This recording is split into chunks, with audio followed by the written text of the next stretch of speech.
IVF చికిత్సలో 25% భారీ discount, free doctor consultation, free ultrasound scan, logo launch, Andro max advanced male infertility centre ను కూడా ప్రారంభించారు.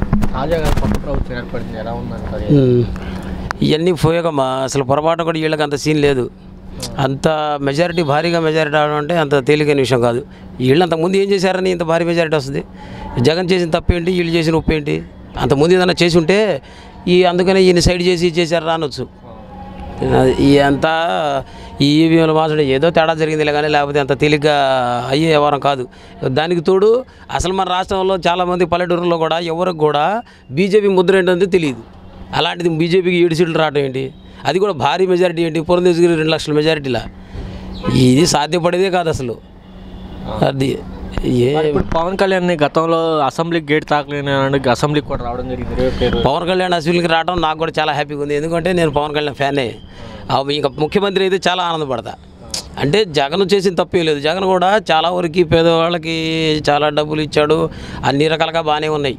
ఆయన చేసిన ఏదో పనులు పెద్దగా ఏం లేవు చెప్పుకోవడానికి కూడా. పోనీ వీళ్ళు ఇంతకుముందు చేసి ఉంటే వీళ్ళు చేశారా బాబు, వీళ్ళు ఈయనకంటే గొప్పగా వాళ్ళు చేశారనుకోవచ్చు. కానీ వాళ్ళకంటే గొప్పగా ఈయన చేశాడు. అన్ని సీట్లు అయితే ఒకవేళ ఓడిపోయినా కానీ ఒక 40-50 సీట్ల తేడాతో ఓడిపోవాలి.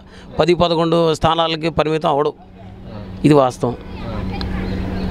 అది అంటే మరి అసెంబ్లీకి లోకేష్ కూడా గతంలో గేట్ తాకని ఇప్పుడు ఆల్రెడీ ఇప్పుడు ఒక్కొక్కటి బయటపడతానే ఒకటి. ఇప్పుడు 3 లక్షల ఓట్లు ఉంటాయి, 3,50,000 ఓట్లు ఎక్కడి నుంచి పోలేని. ఇప్పుడు ఇవన్నీ ఒక్కొక్కటి తీస్తానే ఉన్నారుగా బయటికి. ఇప్పుడు మన ఊళ్ళో ఉన్నదే 300 ఓట్లు అనుకో, 350 ఓట్లు ఎట్ట పోలైతే ఆ 350లోనే 250 పోలవాలా. ప్రజా వ్యతిరేకత ఉందా దీనికి ఎంత నువ్వు ఏ పల్లెటూరులో అన్నా 10 మంది కూర్చున్న చోట, 15 మంది కూర్చున్న చోట కంపల్సరీ 10 మంది వైసీపీకి చెప్తారు తప్ప టీడీపీకి ఎవరు చెప్పరు. ఎక్కడుంది అసలు ఈ టీడీపీకి అయిపోయింది. పవన్ కళ్యాణ్ అంటే పవన్ కళ్యాణ్ కొంచెం తిరిగాడు. పవన్ కళ్యాణ్ కూడా అన్ని సీట్లు రావటం నాకైతే కలగానే ఉంది. రాదు పవన్ కళ్యాణ్ కూడా 21 సీట్లు 21 సీట్లు గెలవడం అంటే మామూలు విషయమా? బీజేపీ 21కి 7 సీట్లకి 7 సీట్లు గెలవడం మామూలు విషయమా? అసలు బీజేపీ సింబలే తెలియదు ఎవడికి. మన ఆంధ్రాలో అసలు ఏపీలో ఉందా ఎక్కడన్నా బీజేపీ? అంతకుముందు పోనీ గెలిచిన ఏమైనా ఉన్నాయా? ఆ దాఖలాలు ఉన్నాయా? ఎక్కడా లేవు. అది అంటే ల్యాండ్ టైటిల్ యాక్ట్ కానీ భూములు అక్కడ అవన్నీ కూడా జరిగినాయి, ప్రజల్లో ఉంది. అందుకే వ్యతిరేకత ఉందా? ఎంత వ్యతిరేకంగా ఉన్నా కానీ కంపల్సరీ 50-60 సీట్లు జగన్కి ఎట్టి పరిస్థితులు వచ్చాయి. ఇంత దారుణంగా అయితే ఓడిపోయే అవకాశం లేదు. ఎంత వ్యతిరేకం ఉన్నా కానీ 175 సీట్లలో కనీసం ఒక 70-80 సీట్లు పక్కాగా వచ్చాయి. అసలు కనీసం ఎంత తీసేసినా ఒక 50 సీట్లు వచ్చాయి. ఎంత తీసేసినా కానీ ఎంత పనికి రాకుండా పోయినా లేకపోతే. ఎందుకంటే జగన్ ఇచ్చిన డబ్బులు ప్రతి పేదాడు ఇప్పుడు జగన్ ఉన్నట్టయితే 25,000 వచ్చాయి. నాకు సింపుల్గా చెప్తున్నా. అమ్మఒడి 15,000 దాకా వచ్చాయా? ఆటోకు 10,000 వచ్చాయా?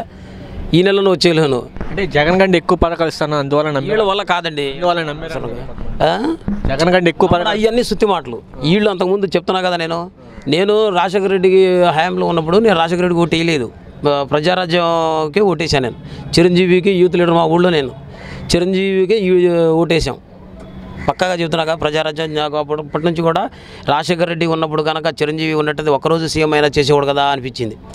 రాజశేఖర రెడ్డి ఉన్నప్పుడే కనుక చిరంజీవి కాంగ్రెస్లో జాయిన్ అయినట్టయితే కంపల్సరీగా రాజశేఖర రెడ్డి చనిపోయిన తర్వాత ఒకరోజు సీఎం అయినా చేసేవాడు.